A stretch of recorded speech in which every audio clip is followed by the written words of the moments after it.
Roblox's newest RPG slash roguelike has released, and its name is Rogueblox. So, in this video, I'm going to be showing you guys what you should expect, and even if you should step foot into the world of Roblox, because for some people, I don't think this game is for them. But anyways, after 2 hours of gameplay, here's my opinion.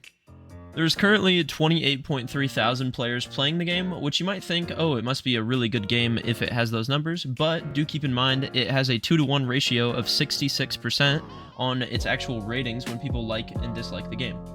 Now let's take a look at character creation. So you're on the main menu, you check out your slots. As you can see, I have my slot I've been playing on up top. Then we'll go ahead and buy a new slot here for 150 Robux. Not too crazy, but honestly a little bit expensive. I think it should be 100, but that's just my opinion.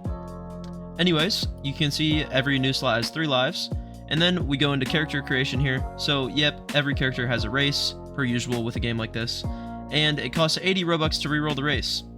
And as you can see on the right over here, we have a race list of all of the percentages of them, and it costs 80 Robux to reroll. So I'll go ahead and reroll, and I got lizard race.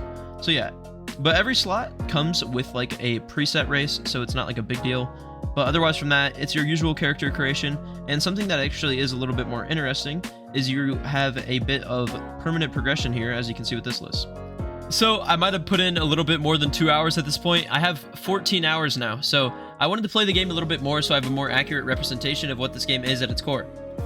So first off, if you've played Rogue Lineage or Deep Woken, this game is literally so similar to those that you're going to feel like you're playing a spin-off, which you quite literally are. And if you haven't played those games, I would highly advise giving this game a shot if you enjoy a challenge in an unforgiving environment that doesn't hold your hand, because that's what this game is. And if you're a fan of games that don't really give you much of a challenge and you feel like you can kind of just, sit back, relax, and farm them for good items, then definitely do not touch this game. This game is a lot more hands-on, challenging.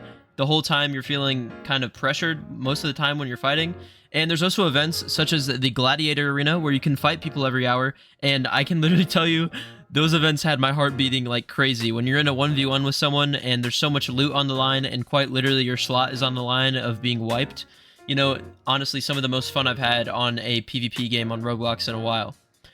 Anyways, this game at its core, literally hard game. You're gonna die a lot and you're gonna learn. That's what it is. You're gonna probably need to watch tutorials. This game doesn't hold your hand at all.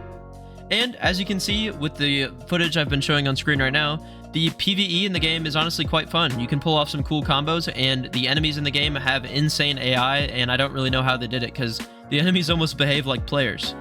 But anyways, moving on from this, I want to give my final opinions on the game.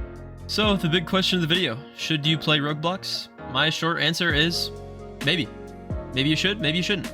I don't really know, because I don't know what type of games you like, and you kind of have to decide that for yourself.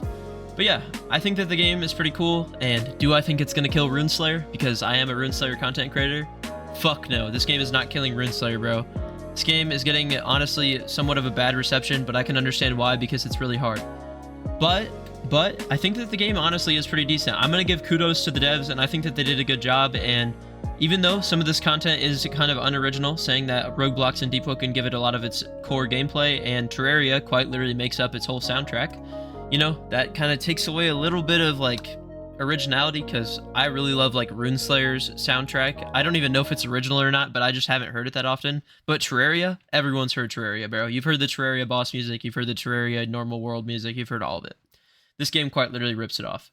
But anyways, at the end of the video, I hope that you have a good idea on if you want to play this game or not, because I thought it was kind of daunting stepping into the world at first, and I know that this video didn't necessarily explain how the game actually works, because I want you to figure that out for yourself. But if you think that the game doesn't look inviting to you, then I don't want you to figure it out at all, because the game is really hard and it's frustrating. But anyways, I hope that you guys enjoyed the video, and more RuneSlayer content is on the way, and maybe some more Rogueblox content. We'll see. If this video gets a lot of likes, I might come back to it. But yeah, thank you boys for watching. Peace.